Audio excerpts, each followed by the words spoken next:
Детям участников СВО будет проще поступить в вузы. Незаполненные места сирот и людей с инвалидностью отдадут детям участников спецоперации. Сейчас ветераны СВО и их дети имеют право поступать в вузы по отдельной квоте, а люди с инвалидностью и сироты по особой квоте. Обе квоты забирают по 10% бюджетных мест. Если места по особой квоте не заполнят, то их отдадут детям участников СВО.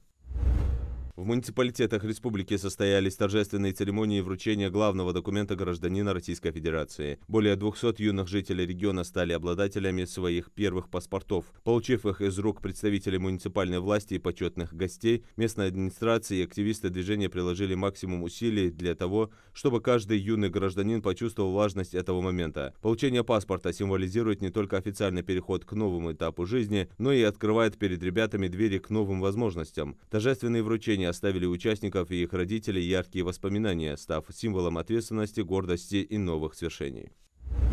В рамках проекта «Живые письма» стартовали съемки первых короткометражных роликов. Команда проекта начала долгожданный этап съемок видеороликов, основанных на историях, которые школьники прислали на конкурс. В этих роликах ребята рассказывают о подвигах своих дедов и прадедов, принимавших участие в Великой Отечественной войне, и передают их жизненный путь через призму собственного восприятия. Каждый участник не просто делится семейной историей, он становится частью этой истории, примеряя на себя роль своего героя с помощью элементов историко-театрализованной реконструкции и современных компьютерных технологий. Скоро зрители смогут увидеть первые результаты видео, пропитанные живыми эмоциями, уважением к подвигам предков и любовью к своему наследию.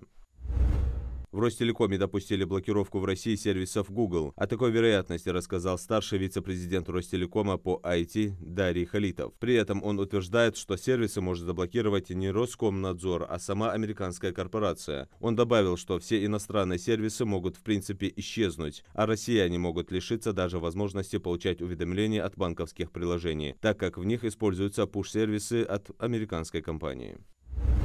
В нескольких банках выросли первоначальные взносы по льготным ипотекам. Например, размеры первоначального взноса подняли в Альфа-банке и ВТБ, причем по нескольким ипотечным программам. Так, первоначальный взнос по семейной ипотеке и льготной ипотеке для IT-специалистов вырос до 50%. Взнос по дальневосточной и арктической льготной ипотеке будет увеличен с 20 до 30%.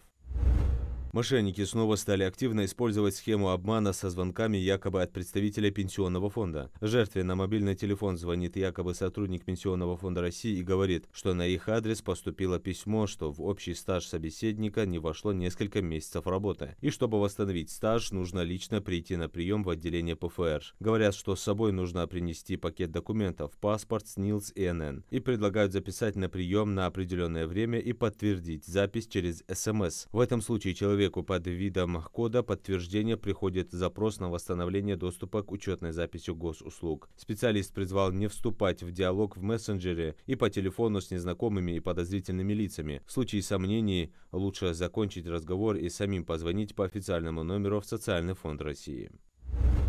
Арендные квартиры в России за третий квартал подорожали больше, чем за все первое полугодие 2024 года, сообщил генеральный директор федерального портала «Мир квартир» Павел Луценко. Сезонная тенденция, связанная с началом учебного года и окончанием отпусков. Вместе с тем, специалисты считают, что ждать снижения цен не стоит, потому что покупка жилья на фоне высоких процентных ставок финансово затруднена. Стоимость недвижимости, по их данным, в ближайшие 1,5 года будет только расти.